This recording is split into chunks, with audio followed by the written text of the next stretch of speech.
I played Outriders in 2025, and in a world where always online only games are vanishing one by one, there's one title I couldn't stop thinking about, and it's this one. What's good, people? It's your boy Onishinobi here, and it's been a little minute. I haven't uploaded in a couple of weeks because life got a little bit hectic, but I'm back on the schedule, and I wanted to return with something that I've been sitting on for a while. I've been feeling real nostalgic about a game that honestly got done dirty by the industry and its own rollout, and that game is Outriders. So today in 2025, where Anthem servers are set to shut down in January 2026, and many other looter shooters disappear like dust in the wind, I figured it's time to take a hard look at Outriders with what worked, what didn't, and why, despite everything, I'm still having fun playing it right now. So, let's get into it. I be the greatest, no cat. Undefeated, I still like a Mac. Fuck a bet on the heavyweight champ. The story of Outriders is one that's written in controversy. Before New Horizon, before World Slayer, let's rewind the tape back to when Outriders was just a gritty, brutal sci-fi shooter trying to find his place in the world, amongst titans like Destiny 2 and Fortnite. So to start your journey off in Outriders, you start by creating yourself a character. Now, character creation wasn't that deep, but it had enough where you could be either male or female, scarred or clean, buzzed or dreadlocked. It wasn't about building a perfect version of yourself, it was about forging a survivor, one who didn't look pretty but felt real, like they'd already lost something. You know, the standard stuff, but functional. What it lacked in aesthetic variety, it made up for in vibe. And the moment you stepped into the world of Enoch, it felt hostile, desperate, and raw. But this is really where your journey begins. From the first cutscenes, the game made its tone clear. This is not your power fantasy. Yet. You're an outrider, part of humanity's last expedition, looking to colonize Enoch after Earth choked on its own final breath. No surprise there, the authors of our own demise. Optimism flickers like a dying star, but it's there where you can scan the terrain, you plant beacons, you laugh with your squad, maybe just maybe, this is the new beginning. But then, the anomaly hits. Time warps, skies rip apart, soldiers disintegrate, friends melt into screaming shapes, and you should die too, but you don't. You wake up changed. Tone shift is very wild, because one minute you're scanning for signals, and the next you're watching your teammates get disintegrated in lightning storms and writhing mutated agony.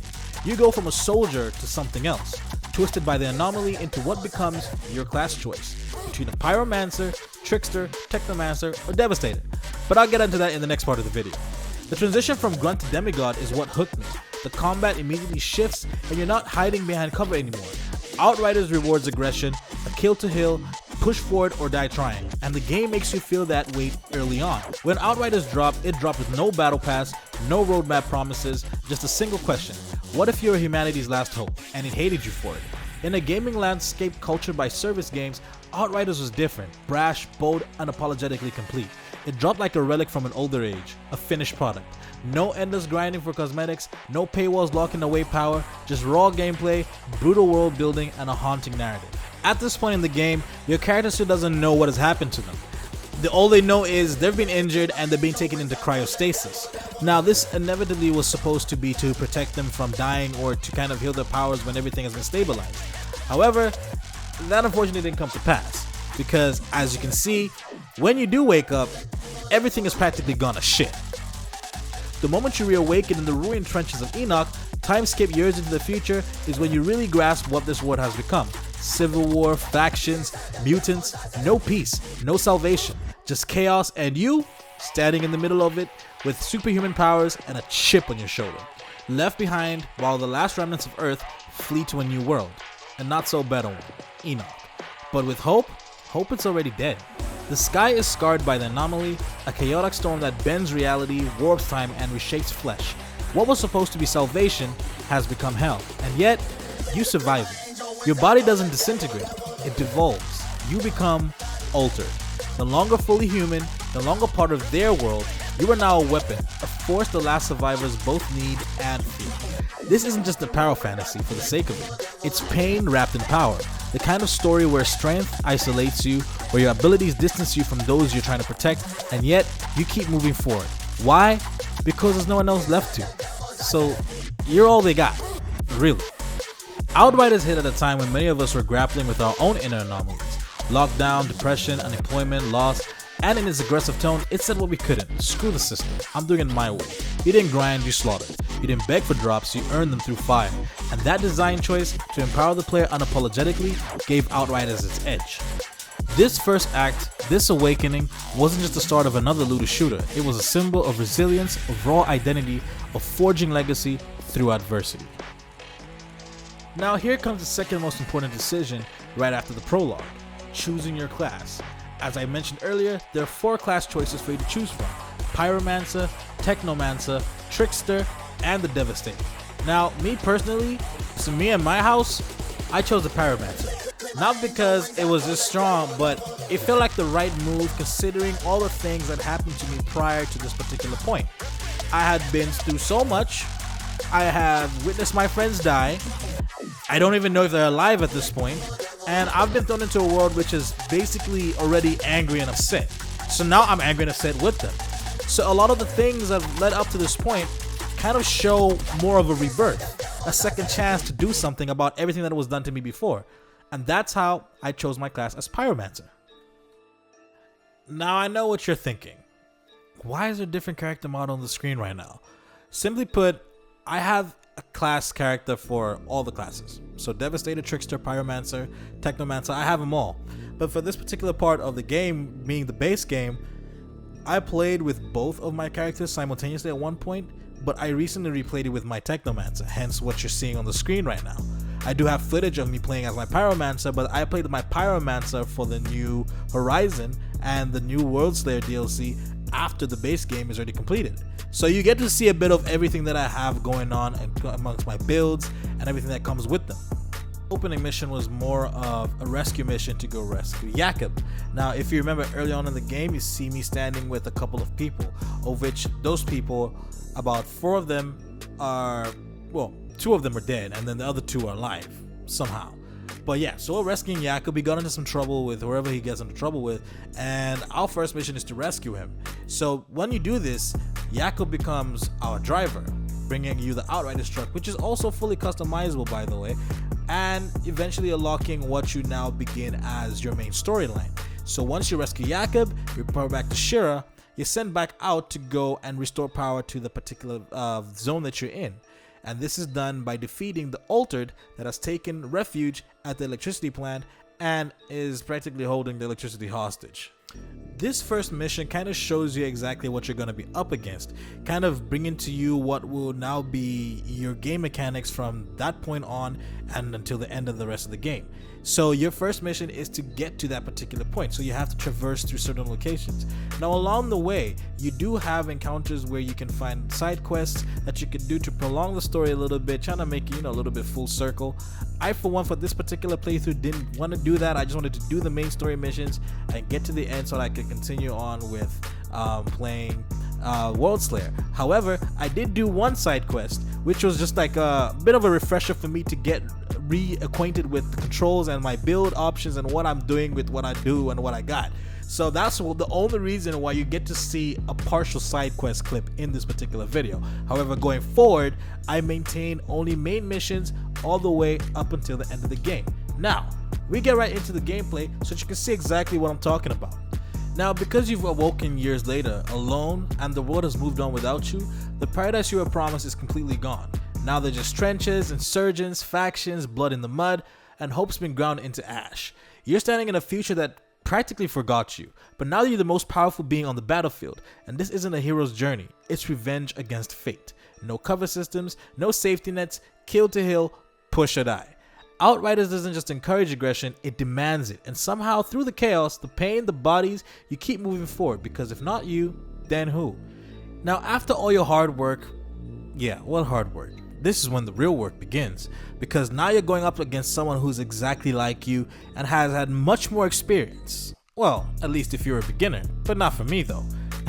You go up against the Alter that's been holding up the electricity power plant, and now you get to take them out. this is your first boss encounter, which kind of introduces you to what should be going forward. So after rigorous leveling up and eventually get through your levels, you eventually get to meet a boss who's either equally powerful or more powerful than you. And then you duke it out, and eventually one of you emerges victorious, because if you don't emerge victorious, you got to do it over and over and over again. So, you win, obviously, and you progress the story further. So for me, this was pretty much of a walk in the park, because my build was practically optimized. I was just nuking through everything I was touching. So this is a very interesting experience. But for the new player, this would not be as easy as it's appearing on our screen right now. So just bear that in mind. But after all this is said and done, you mop Gus's floor with his own ass, and you proceed to go turn on the power again, and this now starts your actual main stories. After packing Gus, you meet who we'll call Outrider Yoda for you. He's basically an Outrider who is neither good nor bad, just has a very, very big bone to pick with another Altered named Moloch. However, he's more of what you'd say a guide to some degree, and he kind of interacts with you throughout the first half of your journey, up until when unfortunately he meets his demise, which kind of shows you the reality of what lies in wait for you despite being super powered and superhuman. So after giving you a bit of a Altered 101 intro to being a super powered god lesson, Seth doesn't leave without imparting some very valuable information on you, showing you the kind of enemies you'll be going up against and basically who he's trying to track down and get rid of. Because you've already met Gus, but he's the runt of the litter. He's basically at the bottom of the totem pole, so you don't even have to worry about this guy. The people that you're going to meet going forward, now them's the folk you got to worry about. But Seth, in his own special way, cares for you enough to show you that you're not currently ready to face some of the dangers that lay out there in wait for you. Knowing that you're no longer alone kind of puts a different perspective on the fact that you're not so almighty and powerful as you think, at least not yet. So parting this gift to you, he sets out on his own journey once again, but this will be the last time you see him alive. But like every other story, this basically kind of gives you enough fuel to carry on this journey. Now with this preliminary mission out the way, the world has entirely been opened up to you for you to begin your journey to the unknown.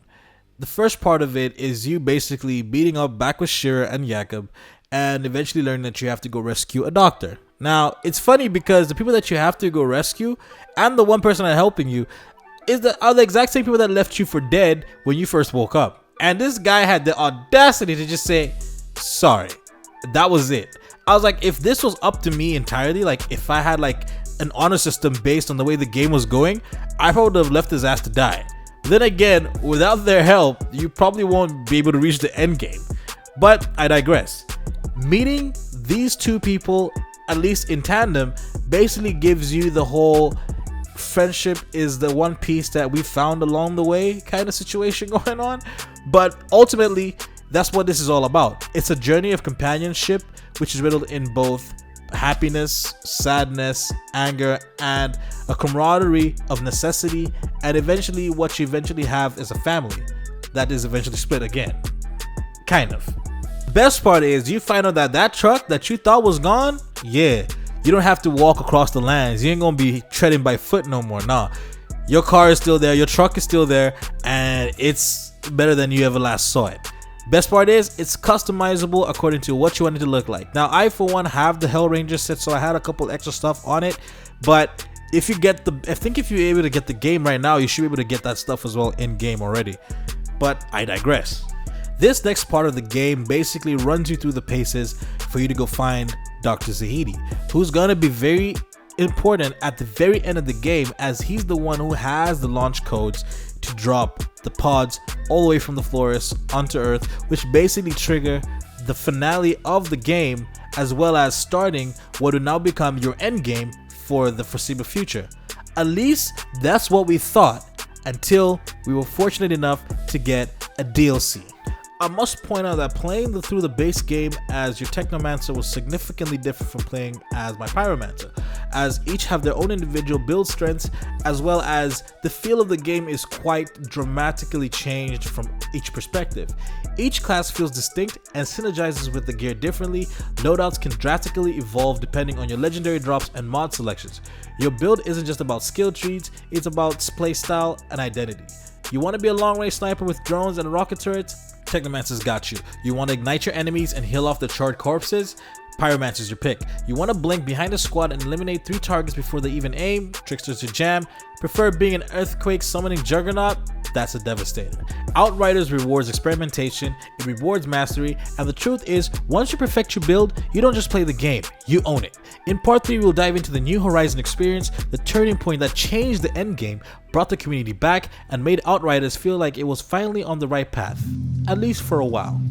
So we've made it through the fall, the uprising, and the first Stormfront of Chaos, but this is only the beginning.